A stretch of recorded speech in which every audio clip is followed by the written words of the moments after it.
Hello students, question number 28 from JEE Main 2023, 6 April, shift 1. The question is, let A is a set जिसमें 1 से 10 तक elements हैं and B is a set जिसमें 0, 1, 2, 3, 4, 5 तक है.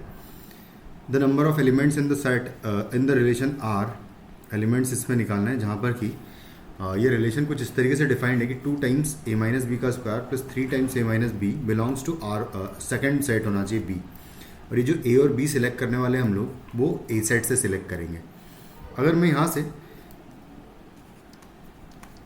ए minus B अगर common लूँ तो यहाँ बचेगा 2 टाइम्स ए माइनस बी और आएगा प्लस 3.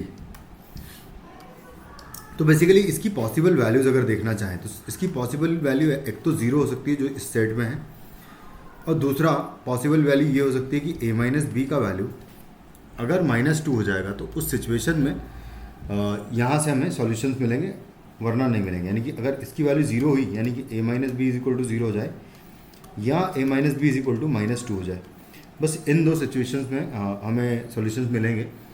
वरना अगर a माइनस बी का वैल्यू -2 के अलावा और कुछ भी रखा हमने तो ये जो भी वैल्यू आएगी वो इस सेट में आ ही नहीं पाएगी.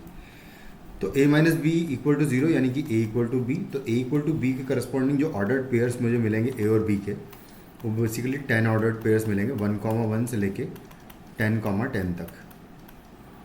तो ये टोटल 10 यहाँ से ऑर्डर्ड पेयर्स हो गए. उसके बाद फिर a, b की यहाँ से बात करें दूसरे की तो a माइनस बी का वैल्यू -2 अगर मुझे लाना है तो a का वैल्यू 1, b का वैल्यू 3 हो सकता है, 2, 4 हो सकता है से लेकर लास्ट में 8, 10 तक हो सकता है. बस इसके अलावा और कोई पॉसिबल वैल्यूज नहीं होगी. तो ये टोटल 8 यहाँ से हमें ऑर्डर्ड पेयर्स मिलेंगे. तो टोटल हो जाएगा 10 + 8 यानी कि 18 टोटल ऑर्डर्ड पेयर्स हमें मिलेंगे यहाँ पर इस रिलेशन में.